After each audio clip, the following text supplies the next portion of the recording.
Hlale endabeni ngoba isikhathi asisele bantwana basezulwini silandela uNkulunkulu kodwa asifuni ukubheka ngamehlo asezulwini ufuna ukubheka ngamehlo asemhlabeni ngizobhekisa ngapha kakhulu inhlanhla ukuthi ngibaye komama ngoba bazothi ngapolitika ayibonkosi bantwana basezulwini njengoba nina kwathiwa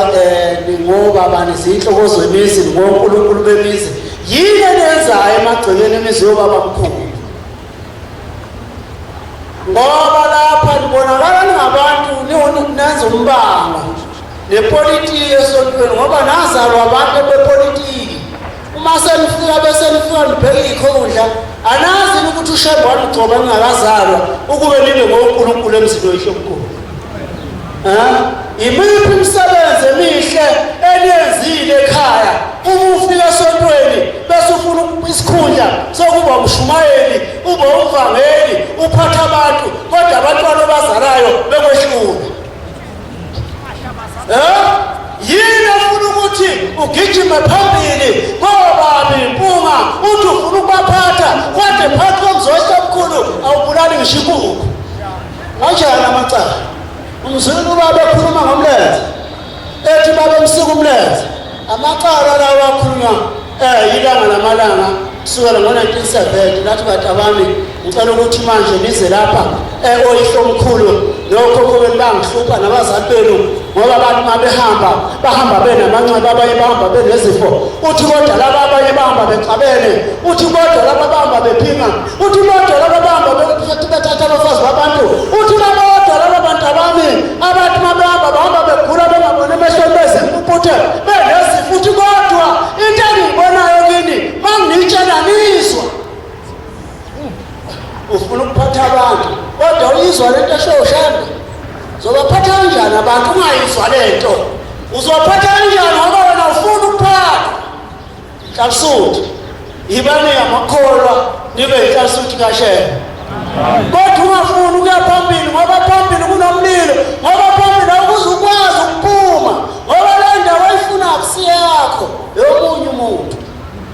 bheka umsebenzi emzini wehlomkhulu amacala kanjani wathi ushembe ngitshele ngihlephulele isikhathi asikho sincane hlala anathi yenko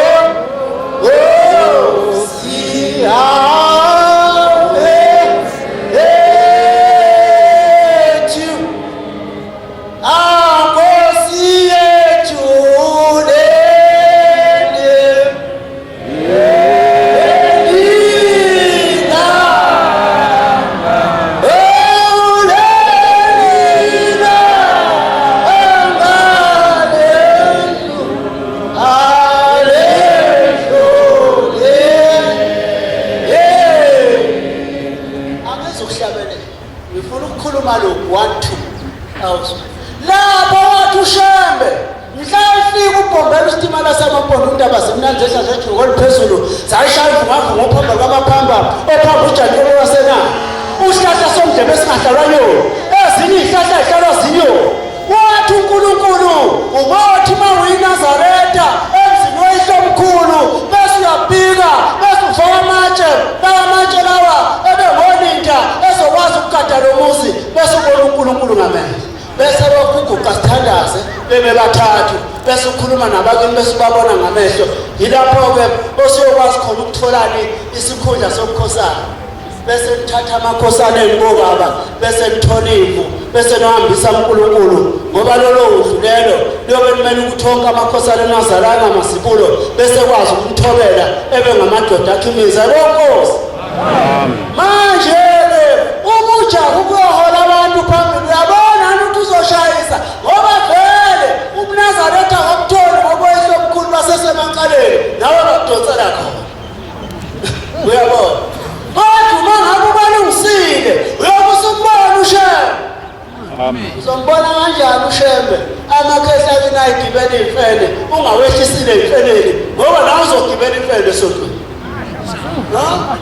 kodwa ufuna ukuhola abantu ufuna ukuba umshumeli ulanda ibhamu udubula umshumeli sizomthathaphi umshumeli ngoba akekho lapha kithi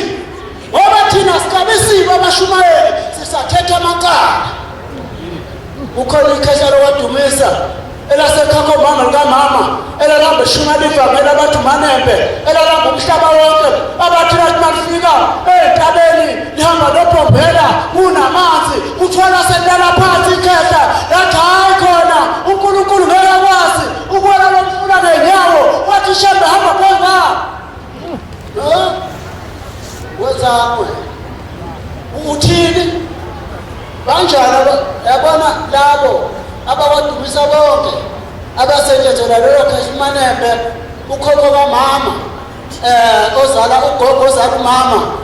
abantu bakhona baswele lutho ngoba wabasebenzela usemkhulu wabenza ukuthi baba bafundisi baba ngoba banento zonke manje wena uzoba nani ukuyohola isizwe unungu ugcwele utshaka nemndeni yakho uyabona ukuthi leli bandla uzolisodakeni ngoba geza bakini kuqali andukuba umfundisi andukuba umshumayeli nabo banamajazi nje bayagaqela yiwona umndeni yakho ingcolile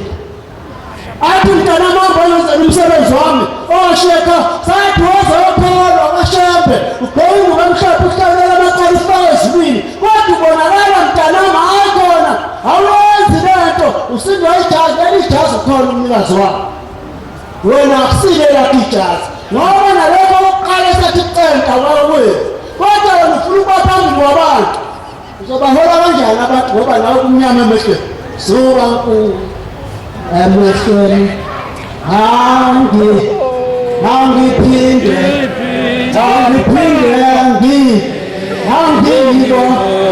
angiyibonale leyo nsila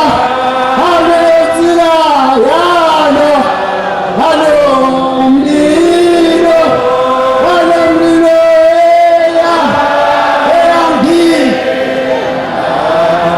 eyalanda emazwe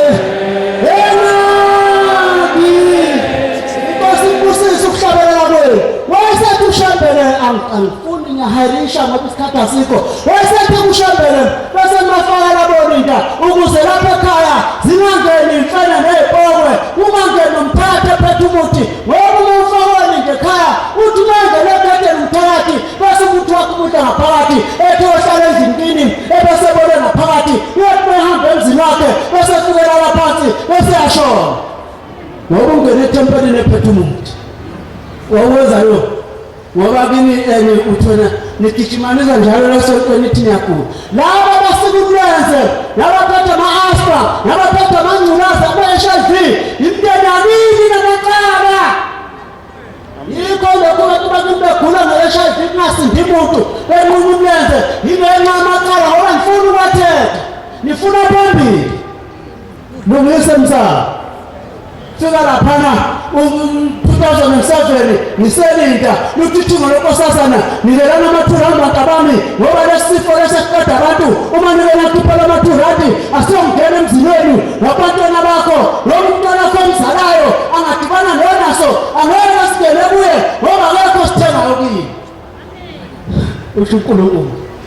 Uyabona ukuthi lesifo lesi sisuke kuyihlo omkhulu. Bathi abelungu nodokotela abantu abamnyama bathi lesifo asilapheki. Bazoselapha kanjani ngoba basazi ukuthi siqhamuka. Ngoba nabalungu naso siyabahlupha, abasazi ukuthi sivelaphi kodwa amaqala. Yayizindaba. Hamba uthetha amaqala omkhulu. Nawe uzoba umfundisi lokuxhumana lokuxoxa. Ngoba uzobe usuqina. Ayibongozi. Kunjalo uNazaretha. Angizukucela kakhulu bathola basezulwini entolweni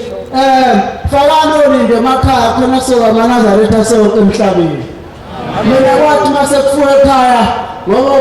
ogogo bami nomkhulu nomama babekholwa kwathi mase kuphelile uNazaretha ngoba sasihamba nezizwe sigida ingoma kwathi makushona intombi embili ngase ngigijima ngekhaya ngase ngifaka amatshe ngase ngibhala incwadi ngibhalela ubaba uThingo yasiyanjiswa yimi ngikhuluma ngamaqala okhokho bami ngathi hawu baba manje ngazi lapha ngasuka phezulu ngahla ngashona phansi ngathi mangifika yathi inkosi ikubusise abafowethu abaningi basekungamabhunguka baphinda futhi babhungulwa yini lamakhehla kunamba kudala angabe ekhaya amanye afele emajele uyakhipha nini lamakhehla kunafele ejele